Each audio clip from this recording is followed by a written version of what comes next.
Alright, boys, it's your boy. Alright, guys, it's your boy, Madam Provolone here, coming at you with his first video ever. Yay! I'm so very sleep deprived, and I gotta do this for a class. So, yeah, we're doing this late at night, unless this is gonna be so bad, but yeah, let's go. So, we're doing it on the topic on the Kosovo War. How? Wow, it's such an interesting topic. Why don't we tell more? Sure, I will. Okay, so what it be is basically an armed conflict from 1998 to 1999 in Yugoslavia tried to cleanse all the Albanians from Kosovo, but Albania wasn't really happy with that. Obviously, NATO came in and got up on the Uruguay grill. Things are still pretty spicy. So spicy to this day. Alright? But, as everything in this history is, it's not that easy, so we're gonna have to do a little backstory. Yay!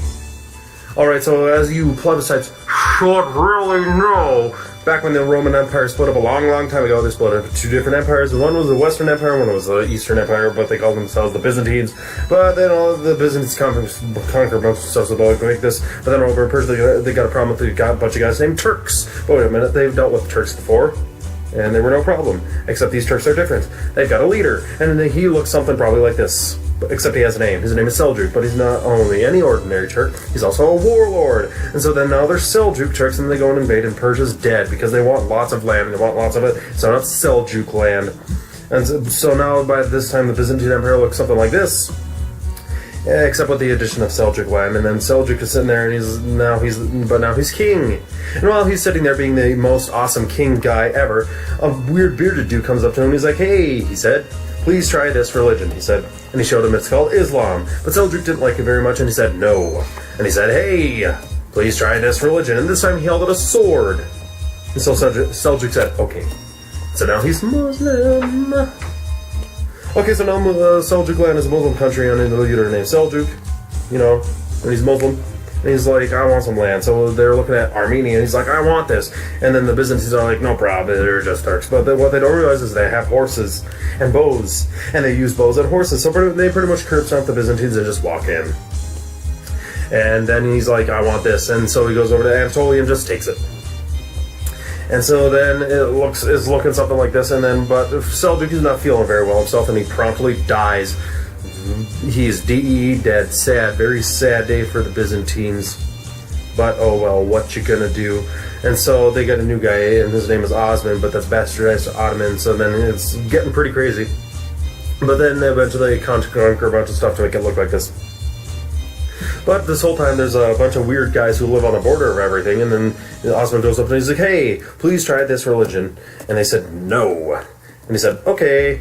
And so then he just goes in and kills them all. Jihad. Yay. Well, then he asks them again, and they're like, "Okay, we'll convert."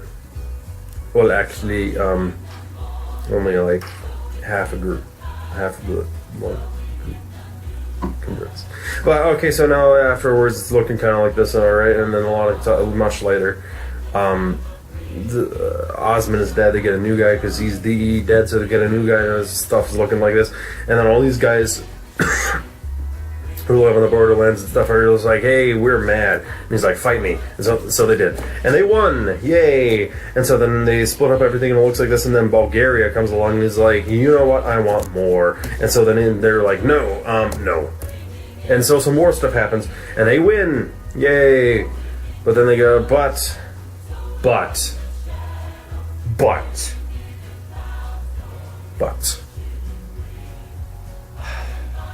It's not always that easy. And of course, instead of actually splitting up all the land themselves, they relegate the power to a bunch of other dudes who don't really care who lives there, and just kind of split it up willy-nilly, because, you know, why not? Politics is complicated, okay? History is complicated. If there's anything, if there's anything you should get out of this, is history and politics is complicated. And it's just a bunch of diplomacy and stupid talks. So basically they split it up into this mess because, like I said, they don't really care who lives there, they just kind of do it.